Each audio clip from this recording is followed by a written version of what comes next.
tiandroandroany ty tsika misoratsika zao tsodrano menatsika avy any ambony zao tsodrano rosotsika makany amin'ny fandresena tompovazy tompola raha nipahitakanareo zao dia matika vahoatsika amin'ny fandresena amiraika amin'ny telopolo ny volana jolay ohatrany samy zany fandresentsika zany da mampianagonagoraka sivy aby sisa mitovy amin'ny laharana fasivy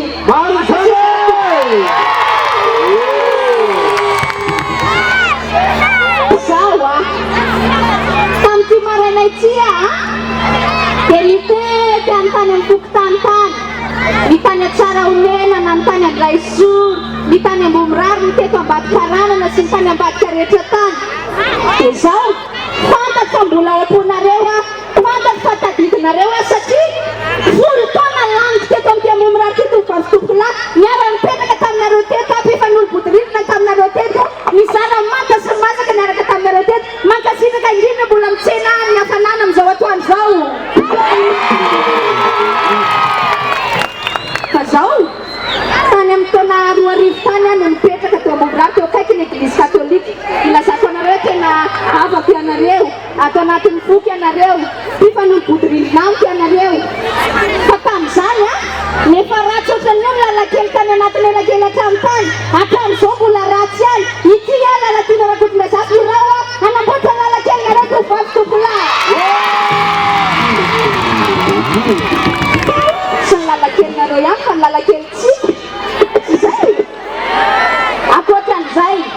mampanantenanareo a ary ao anatin'ny programa koa zany fa tsy hoe forony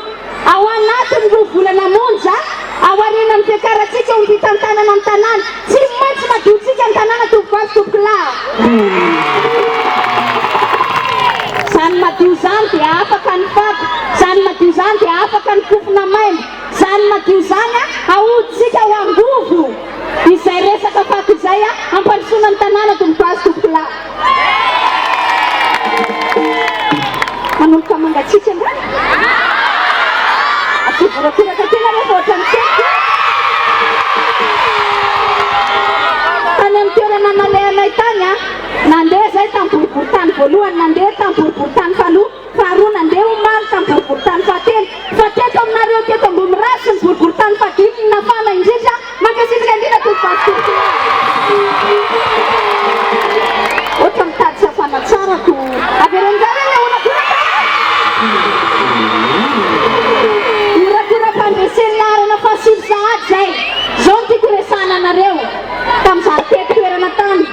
ary matetika dia ampitaina amiko zay resaka zay dia ho valiko eto androany ho teny fampiarahantsika eto ho fifanekentsika eto amin'ity andro androany ity zao ny lalatiana dia rehefa lany dia ana ohatrany sasany ono hoe teo nitabataba foana nitabataba foana tao anaty radio fa rehefa tonga eo nitoerana ony dia angina tsy ady ho anareo tsony dia hoe ny valiteniko hoe 5 taona zany niady ho anareo tao anaty radio tao foana ny natao maika moa fa omenareo fahefana dia zay efa taona omenareo azy dia amadriako ny kitikisana aminareo tsy tovovavy tompola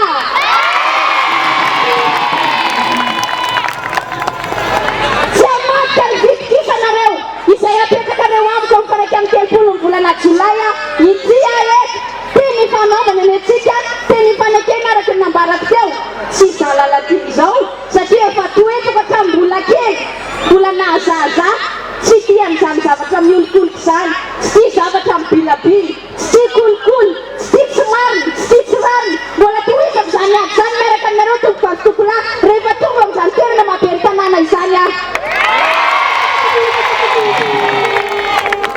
fantatro ny problème an'ity boriboritany fadinitsy amin'ny ankabeny ary mbola nampitainareo amiko a tamin'ny satany aminareo itety fokotanitany tamin'ity maraina ity ory lalatsina mba hoako izay kosa le famezana tany ho an'ny vahiny fa ahoana kosa ny malagasy ny tsy mba mahazo rary mihitsy ny amin'ny taniny dia hoy aminareo androany hoe rehefa isika ny tonga eo atombotsika ny vanim-potoana vaovao anatin'ny tantara ny